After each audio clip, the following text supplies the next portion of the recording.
I'm Kyle with Fundamentals of Finance, and if you're looking for a high-paying job in investing, you'll probably want to get your CFA or MBA.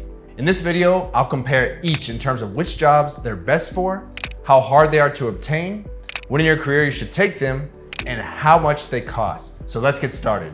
The simplest way to explain what they're best for is that an MBA is best if you want a corporate finance career, like supply chain management or the business side of a regular, non-investment related company, like the CFO of a consumer goods company or something along those lines. An MBA would usually be best for investment banking too.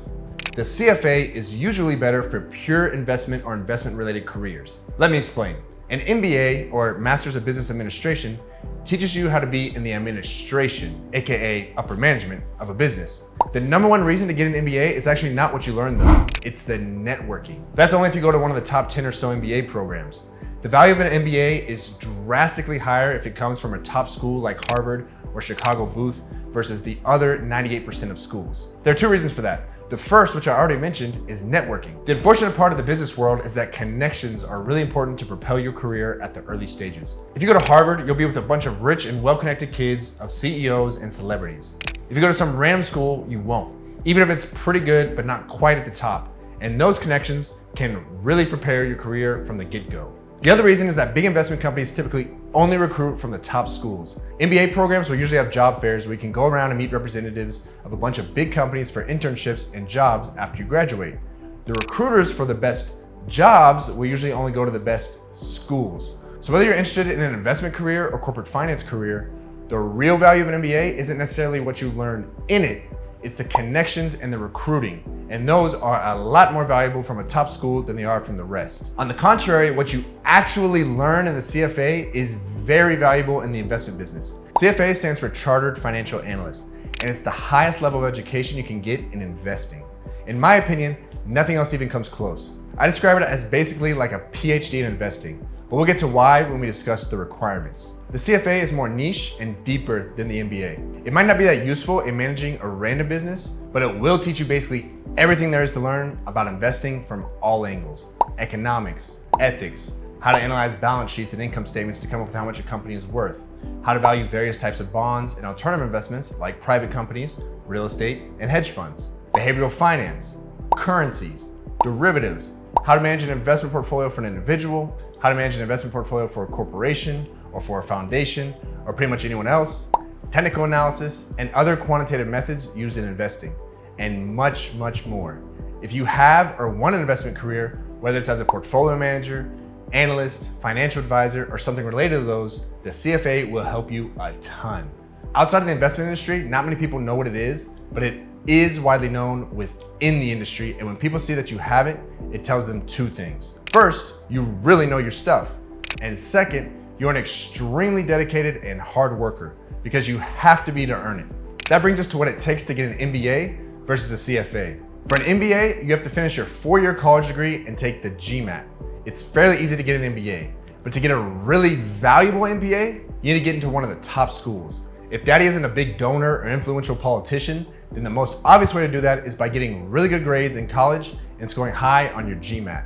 Another way would be to work for a few years after your undergrad and then get a recommendation from someone important that you work with. That can be a big help for someone who wasn't born with a silver spoon in their mouth and didn't get a 4.0 GPA from an Ivy League school. So getting into the good schools can be hard, but once you're into an MBA program, no matter which school you go to, actually getting the MBA is really not that hard, and it should only take you about 2 years. The CFA, on the other hand, is much harder. Actually, it's been called the third hardest test in the world. Like I said before, I would describe it as basically like a PhD in investing. It's not technically a university degree, but when you think about the requirements, they're similar. You need a 4-year college degree. That's the same as a doctor. You need to pass the test, which take the average successful candidate 4 years. That's about the same as medical school. And you need 4 years of relevant work experience. That's somewhat like a residency. For the CFA, you actually can earn it without a 4-year college degree, but then you need 8 years of relevant work experience instead of 4. The CFA is comprised of 3 exams, each of which are 6 hours long and only offered a couple times per year. They say the most successful candidates study at least 300 hours for each exam, but you probably need more than that to ensure success because most people also don't pass them. Less than 25% of people who begin the CFA program will ever pass all 3 exams, even with unlimited tries. And only about 6 to 8% of people pass them all on the first try. The fact that the CFA is all self-study and you can take it while you're working is a blessing and a curse. Which brings us to when in your career you should take the CFA and MBA. Since the CFA is so hard, you should take it early on in your career, ideally before you have a family and kids. People can still pass with a family and kids, but it requires a significant amount of sacrifice, which gets a lot harder when you have bigger priorities than just going out with your friends on the weekends. The MBA is something you can take right out of school, but a lot of people recommend joining the workforce for a few years after your undergrad, then going back to get your MBA. I tend to agree that in most cases, that's the best approach, simply because you'll be a more valuable candidate with an MBA plus work experience. And often you'll be able to go back to the industry you were already in with the connections you've already made at a higher level than you were in before. The other benefit is that your employer might help pay for it, which brings us to the biggest factor you need to think about, the cost. For a top MBA program, you're looking at roughly $100,000 a year, give or take. That doesn't factor in that you also need to pay for food, housing, and everything else while you're most likely not working. That can make it unattainable for a lot of people, at least in person at the top universities. And it also really makes you think, just how much is this really going to increase my earnings power? Will it make up for me going over $200,000 in debt and giving up 2 years of income while I'm not working? The answer may be yes, but it's definitely something you need to think about before you start. The CFA is way less expensive, more like $2,000 per level, depending on when you sign up and whether you get the digital or print versions of the books. So roughly $6,000 all in, and you don't have to stop working, versus maybe $200,000 all in, and you have to stop working for 2 years. So an MBA can be worth it, but it isn't for everyone.